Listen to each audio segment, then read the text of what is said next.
utaalamu huu uliupataje ama ulijigunduaje kama una kipaji cha kuweza kusapoti timu mbalimbali? Nashukuru sana kwa swali zuri. Utaalamu huu toka tumbaku nilikuwa nao, lakini kadri hivyo kwenda ulikuwa unakuwa. Lakini nitamshukuru sana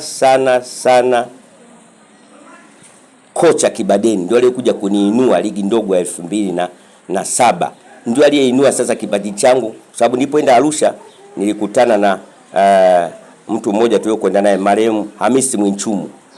Yule ndiye aliniongezea kitu nikaunganisha na cha kwangu sasa, ambayo ni mathematics, ambazo hata Uingereza zinakubalika kutumika. Ni mahesabu tu. Wewe ukinipa swali what happens 20 days before na kutolea. Ndio maana De Matteo tulimsaidia siku 30 kabla, tukawa tunaongea naye straight kupitia Frank, kijana aliyekuwa Radio Ukweli. Yeye ni member wa Chelsea.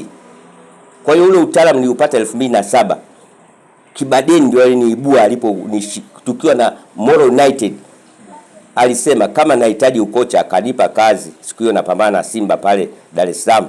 Nikamwambia basi Simba ataelewa kwamba sisi nani. Wao kina nani waweze, sisi tulitoka nao 2-2. Kibadeni aliniachia mimi. Nakumbuka tumbo lilinishika pale. Kuingia wakati nazoea viwanja vya kikundi hapa sasa anaambia mimi nikaishike Man United napambana na Simba. Tumbo liliniuma. Lakini anambia ndio ukocha wenyewe huo. Kwa hiyo nilikuwa pale na Azizi Anta anani support, lakini Yusuf Mgwao toka pale alikuwa ananishambulia vya kutosha. Kocha gani nani, lakini Kibadeni sana kukomaa kwenyewe. Kwa hiyo yule ndio anitengeneza Kibadeni. Nilipokwenda pale nikatumia zile mahesabu zangu, nikaambia tutaifunga, tutaishusha daraja FC Arusha goli 3. Mfunga Yusuf Mgwao na Hamisi Dakot chumba kimoja, na ilitokea hiyo kitu. Hivyo Kibadeni alivua kofia. Alivua kofia kasaruti kwangu Kibadeni. Alinipa jina pale la profesa wa soka udokta. Namshukuru sana Kibadeni. Na Ahmad Masarakasi Bongisa ndio aliyekuwa manager wa timu.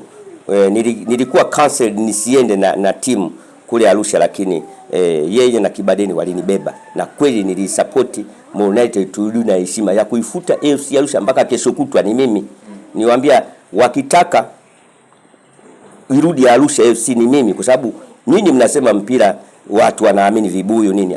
Mpira una password. There is password inside and virus. Ukijua kutengua zile mahesabu, basi nairudisha timu. Ni kama ninavyosema, ninavyozungumzia timu Mazembe wamecollapse, mimi najua. Sasa utaalamu nilianza nao 2007, lakini aliyeniachia namshukuru Mwenyezi Mungu amlaze mahali pema pema, Hamisi Mwinchumu. Alikuwa ni coach hapa, alikuwa posta na simu. Aliniachia. Hizo ni data mathematics za ukweli. Na tulianzia wapi? Tulianzia mechi ya Manchester pale na Inter Milan, ndio tulipojaribiana pale. Aliponiona nimeweza, alinipa mkono, na ndivyo tumia, ndivyo ni heshima hicho niachia. Na mambo mengine sasa ambayo najivunia kama mnavyoona hapa leo, nilishika Bible, ninachukua kutoka mle kwamba tutawasupport hawa, tunachukua kuna Bible, lakini naweza kuwashukuru mashehe wa msikiti wa Kingo wa kina Lukanda na kina Senei pale, nako nilivuta vitu kwamba saa 9 7 8 9 unaombaje, uwe vipi, uwe msafi. Tusiseme tunaomba dua tu tumeshika majanaba, haiwezekani. Ninapoomba Taifa Star tuwe wasafi, tusiwe na majanaba. Basi mimi nitakapoomba hapo, nitakaopeleka maelekezo yangu, wahakikishe kama wanataka heshima kweli wafuate maelekezo ambayo nahakikisha ninajivuna.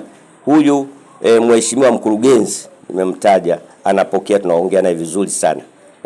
Alimayai na Lunyamira na support, lakini Alimayai tunaongea naye vizuri, anapokea maelekezo. Nafikiri nitapeleka kwake zaidi, ingawa na mheshimiwa naye Kabudi au nani naibu waziri wake wangepokea, wajua napitisha kwa nani. Hatuwezi tukamface moja kwa moja. Diamond ni mzungu, sisi tutaangalia pale tunapitisha kwa nani. Kama manager ni Mswahili, mtoto wetu Dick yule captain ni Mswahili, ataelewa. Coach ananijua mimi, kocha mtaalamu anasemaje.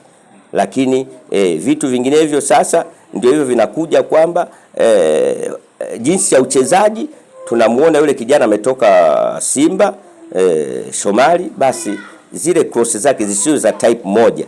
Iwe kuna Beckham special inatua mwamba B, inakuwa cross kigongo, ambayo kama wale waliitumia TRA wale Singida wakajifunga, na cross nyingine inakuwa pande, zinakuwa za aina tatu, zinabadilika. Watumie vitu tunaitwa, tuliwahi kutumia sisi kule tumbaku, easy ball pass.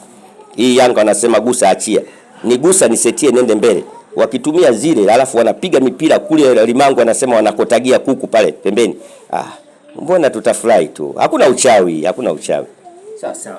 Na umezungumza mambo mengi sana kwenye soka. Umehusika kwenye vilabu vingi nyumbani Tanzania, lakini wanashindwa kukutumia. Umewahi kukaa nao mara kadhaa kuzungumza, pengine kwa nini wanashindwa kukutumia?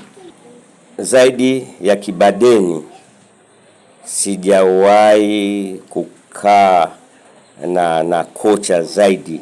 Wapo ambao nimekuwa nikiongea nao kwenye simu, ninasaidia mpaka sasa hivi, mpaka juzi ninasaidia. Kuna kocha mmoja anajitambua, tumekuwa tukiwasiliana vizuri na amekuwa akiperform. Namshukuru Mungu, kitendo cha kunitumia kupokea na kutumia ushauri wangu amekuwa akifanikiwa. Lakini bahati mbaya imani yao inakuwa ni finyu, hafifu. Tofauti na wazungu kwa kweli wanatia moyo, wanakuhoji mara mbili. Are you sure? Where are you talking from? Are you serious? Yes. Where are you talking from? Tanzania. Wanakuhoji.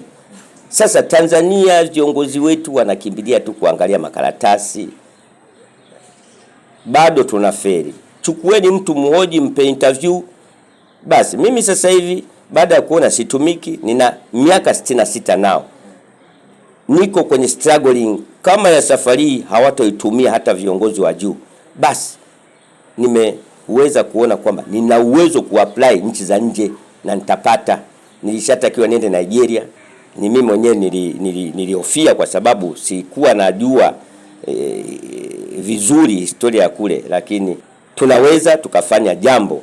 Sio uchawi, hapana, sio uchawi. Watu wanajisumbua tu kutumia uchawi.